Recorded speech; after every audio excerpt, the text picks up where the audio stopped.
지질은 잉여 에너지 저장 물질입니다. 이들은 충격 흡수와 보온 작용을 합니다. 그리고 인지질은 세포막의 주요 성분이며 콜레스테롤과 스테로이드 호르몬도 지질에 속합니다. 여기 보이는 지방산 가지에 각 모서리에 수소가 꽉 차 있으면 포화지방산, 군데군데 비어 있으면 불포화지방산입니다. 우리 몸에서 발견되는 불포화지방산은 시스형으로 꺾어진 구조입니다. 트란스 지방산은 공업적으로 꺾인 곳을 펴서 트란스형으로 만든 것입니다. 불포화지방산은 주로 세포막 성분으로 뇌세포에 특히 많이 있습니다. 포화지방산은 상온에서 고체로 있지만 불포화지방산은 액체입니다.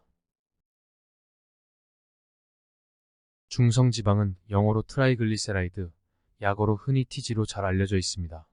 글리세롤에 지방산이 3개가 붙어있는 구조로 물을 엄청 싫어하는 물질입니다. 입체적으로 보면 3개의 지방산 가지가 산발이처럼 뻗어 어느 정도 발을 흔들 수 있을 걸로 보여집니다. 체내 수용액 환경에서 이들 TG는 소수성 상호작용으로 뭉칩니다. 그때 그들 발길이 서로 얽혀 한 뭉치를 이루어 떠다니다가 나중에 한 구석으로 모두 몰릴 것으로 보입니다. 그리고 필요에 의해 해체하려 하면 상당히 어려울 걸로 보입니다. 마치 방파제를 보는 것 같습니다. 인지질은 물을 좋아하는 친수성 머리와 물을 싫어하는 소수성 꼬리 2개를 가진 기적의 분자입니다. 인지질은 물 환경에서 농도에 따라 저절로 마이셀을 형성하거나 이중층을 형성합니다. 인지질 이중층은 세포막 자체입니다. 여기 마이셀은 내부 공간이 없지만 이와 같은 인지질 한 겹 구조는 TG와 콜레스테롤을 패키징하는 데 중요한 역할을 합니다. 먼저 TG 수송에 대해 알아보겠습니다. 중성지방 TG나 콜레스테롤은 물을 싫어하기 때문에 혈액 사이를 이동할 수 없습니다. 이들을 수송하는 특별한 시스템이 있어야 합니다. 그렇지 않다면 혈관 후미진 곳에 기름떡이 되어 뭉칩니다. 이러한 기름떡은 인지질로 둘러싸면 막을 수 있습니다. 기름떡이 커지기 전에 인지질 보자기로 싸서 꾸러미로 만들면 혈액에서 뭉치지 않고 둥둥 떠다닐 겁니다. 왼쪽 그림을 보면 인지질 보자기로 싼 다양한 꾸러미를 볼 수 있습니다. 오른쪽 그림은 그중 제일 부피가 큰 카일로마이크론을 보여줍니다. 인지질 보자기 안에 TG와 약간의 콜레스테롤이 있습니다. 그리고 여러 아포프로테인이 보자기 표면에 박혀 있습니다. 이들 중 어떤 것은 꾸러미를 수송 장소까지 안내하는 역할을 합니다. 다른 주소지로 보낼 꾸러미에는 다른 아포프로테인이 박혀 있습니다. 아포프로테인에 또 다른 중요한 역할이 있습니다. 어떤 아포프로테인은 지방질 뭉치에 다가가서 그리로 인지질을 불러와 패키징을 개시합니다. 이들 아포프로테인을 함유한 지질 수송 복합체들을 통틀어 지단백질, 리포프로테인이라 합니다. 물과 상극인 지방은 혈류를 타고 이동하는데 상당한 문제가 따르기에 리포프로테인들에 실려 운반됩니다. 식사를 통해 먹은 TG와 콜레스테롤은 소장벽 점액층에서 카일로마이크론으로 패키징됩니다. 리포프로테인 중 제일 크지만 밀도는 낮습니다. 한편 간에서 자체 생산되는 TG와 콜레스테롤은 VLDL에 쌓입니다. VLDL은 베리 로우 덴시티 리포프로테인의 약자로 카일로마이크론 다음으로 크며 말 그대로 너무 푸석푸석합니다. LDL 로우 덴시티 리포프로테인도 있습니다. 얘는 주로 콜레스테롤을 담고 있으며 조직 내 많은 주소지에 콜레스테롤을 공급합니다. 문제는 너무 많이 있게 되면 지저분하게 어디든 붙어 콜레스테롤을 흘린다는 거죠. 혈관 벽에 붙어 몇몇 개 세포를 불러와 말썽을 일으킵니다. HDL 하이 덴시티 리포프로테인은 작고 빡빡합니다. 주로 콜레스테롤을 품습니다. TG가 너무 많은 경우 TG도 품을 수 있습니다. 이들은 조직 내 남아도는 콜레스테롤을 수거해 간으로 보냅니다. LDL과는 달리 좋은 애라고 말합니다. HDL 수치가 높으면 좋다고 말하지만 우리 신체 시스템은 균형입니다. 기준치를 한참 넘는 HDL 좋다고 할 수 없습니다. 체내 콜레스테롤과 포화지방산이 많이 있으면 HDL이 높을 수 있습니다. LDL과 HDL 비율이 중요합니다.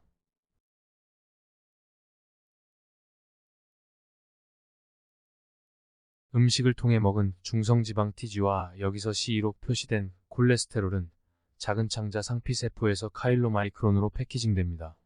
카일로마이크론은 작은 창자 미세육모의 림프관을 타고 혈관으로 이동합니다. 이동 중에 조직의 모세혈관에 붙어있는 지질 가수분해 효소에 의해 낚아채이고 TG하역과 함께 가수분해됩니다. 결과로 자유스럽게 된 지방산은 근육세포나 지방세포로 들어가 에너지원으로 쓰입니다. 중성지방 TG가 빠지고 난 카일로마이크론 잔존체는 간으로 가서 구성성분이 해체됩니다. 간으로 들어간 카일로마이크론 잔존물 중 콜레스테롤 C는 약간 변형되어 바일산으로 됩니다. 이 바일산은 담낭으로 가서 기름진 음식을 소화시키는데 요긴하게 쓰입니다. 그래도 C가 남아있으면 VLDL에 패키징됩니다. 이때 간에서 신규로 합성되는 C와 TG도 함께 VLDL에 감싸입니다. 결과로 지방 함량이 아주 높아진 지단백질 VLDL은 간에서 빠져나와 혈관을 돌게 됩니다. 이들 역시 모세 혈관벽에 붙어있는 지단백 가수분해 효소에 의해 잡힙니다. TG가 빠지고 가수분해되어 자유지방산이 만들어집니다.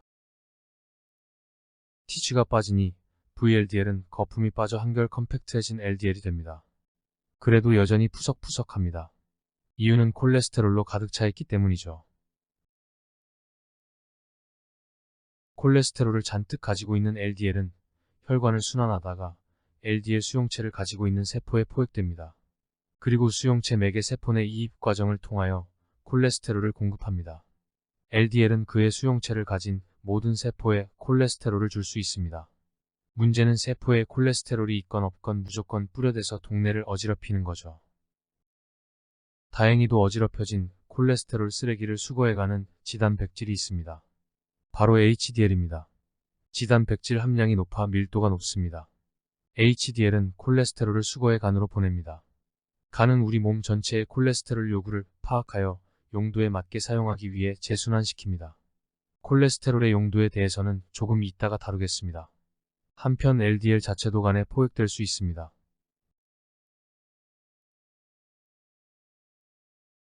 자, 다시 세포막으로 돌아갑니다. 세포막 이중층에서 인지질은 초당 10의 7승계 정도의 빈도로 측면 이동을 하기 때문에 세포막은 유동성을 가집니다. 적정 유동성 유지는 세포의 활동에 지극히 중요한 부분입니다. 그림에서 볼 수 있듯이 세포막이 포화 지방산 전부로 구성된 것보다 불포화 지방산이 끼어 있으면 틈이 생기기 때문에 측면 이동이 수월해집니다. 따라서 불포화 지방산 조성 정도가 세포막 유동성을 결정합니다. 온도에 의해서도 결정됩니다. 온도가 떨어지면 분자 이동 속도가 떨어지기 때문에 세포막 유동성이 떨어지겠죠. 따라서 극한의 추운 지방에 사는 생명은 불포화 지방산의 비율을 높여 적정 유동성을 유지합니다. 이는 생명의 장기적인 온도 적응의 한 부분입니다. 세포막은 상당히 유동적입니다. 옆의 영상은 인지질의 측면 유동을 보여줍니다. 세포막에는 많은 단백질들이 박혀 있습니다. 이들은 세포끼리 소통, 물질의 출입 등에 관련된 단백질들로 모두 움직여야 합니다. 질문은 어느 정도로 움직일까입니다. 1970년 프리에와 에디딘 실험은 세포막 단백질의 유동성을 직관적으로 잘 보여줍니다. 실험은 이렇습니다. 생쥐세포와 사람세포에 있는 표면 단백질을 항체를 이용해 각기 다른 형광 색깔로 표지합니다. 그리고 바이러스를 사용해 이들 두 세포를 융합시킵니다. 놀랍게도 40분 만에 융합세포에서 두 단백질이 완전히 섞입니다. 이 연구에 힘입어 1972년 싱거와 니콜손은 세포막 유동 모자이크 모델을 발표합니다. 나중에 이들은 노벨상을 받게 되죠. 프리에와 에디딘의 실험은 노벨상 업적 못지 않습니다. 그들이 선보인 단백질 표지 기술은 역동적인 작은 세계를 눈으로 직접 확인할 수 있게 했고, 나중 세포 생물학 발전은 물론 의료 영상 기술에 크게 기여했습니다. 콜레스테롤은 우리의 건강과 관련하여 요주의 물질로 각인되어 있으나 사실 엄청 중요한 생체 분자입니다. 생명의 진화 과정에서 콜레스테롤의 등장은 다세포 동물로 진화하는 길을 열어주었습니다. 동물에만 있다는 이야기죠. 콜레스테롤의 주요 기능은 4가지입니다. 우선 세포막의 주요 성분이며, 둘째, 스테로이드 호르몬의 원재료로, 셋째와 넷째, 바이타민 D와 담즙산의 원재료로 쓰입니다. 이들을 각기 살펴볼 겁니다. 먼저 세포막 주요 성분으로서의 콜레스테롤에 대해 알아볼 겁니다. 여기 스테로이드 계열 호르몬을 소개할 때 자주 보여지는 콜레스테롤 구조입니다. 이를 돌려보면 좀 다른 시각을 제공합니다. 바로 인지질이 가지고 있는 친수성 머리와 소수성 꼬리를 콜레스테롤에서도 볼 수 있게 됩니다.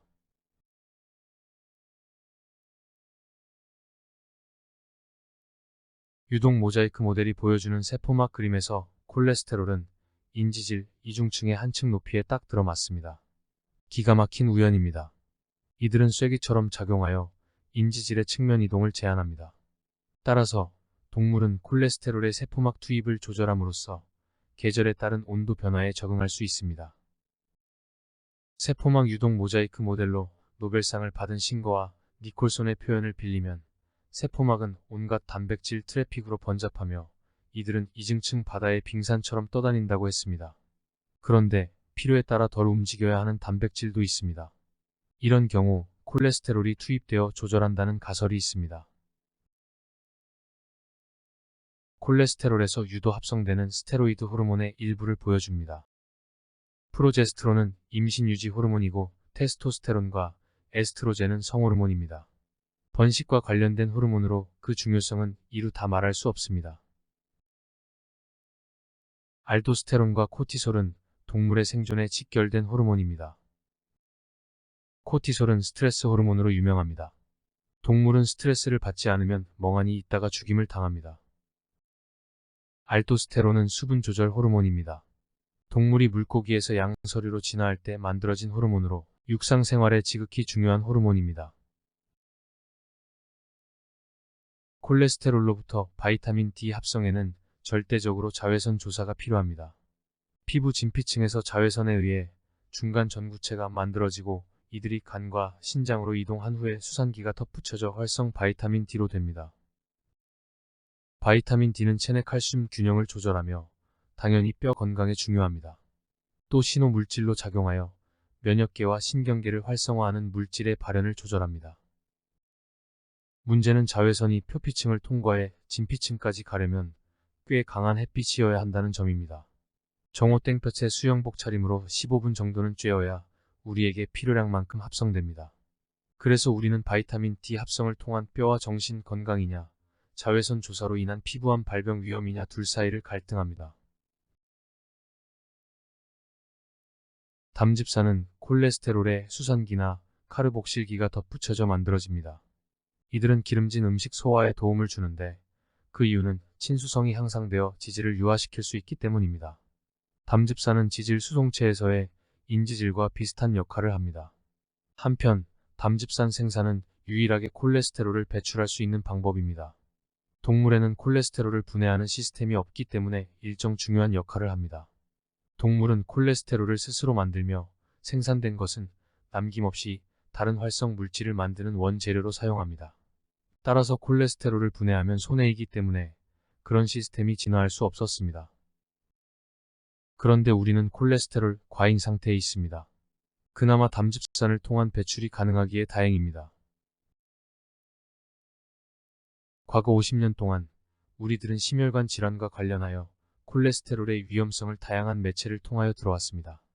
전문가의 의견을 받아들여 콜레스테롤이 높다는 식품을 멀리했고 심지어 하루 한 개의 달걀, 새우 몇 마리를 먹는 데까지 신경을 쓰며 콜레스테롤의 섭취를 한참 줄여왔습니다. 그런데 작금의 현실을 보면 심혈관 질환 발병률은 줄어들기는커녕 오히려 증가하고 있습니다. 뭔가 잘못된 것 같습니다. 2019년 미국 심장학회가 내놓은 어느 정도의 콜레스테롤 섭취가 허용되는지에 대한 가이드라인은 이렇게 말합니다. 1980년부터 2012년까지 25만 명을 관찰한 기록에 의하면 콜레스테롤 섭취와 심혈관 질환 발병 위험과의 상관성은 없다. 실제로 심혈관 질환 발병 위험을 줄이려면 콜레스테롤의 섭취를 줄이기보다는 포화지방산과 불포화지방산의 비율 그리고 LDL과 HDL 비율을 관리하는 게 낫다. 영양 가치나 쉽게 접할 수 있는 음식이라는 측면에서 하루 2알의 달걀 정도는 건강한 심장을 가지려고 하는 사람들에게는 괜찮다. 중요한 부분은 콜레스테롤과 심혈관 질환 위험과 관련하여 인과성은 아니더라도 상관성마저도 없다는 사실입니다.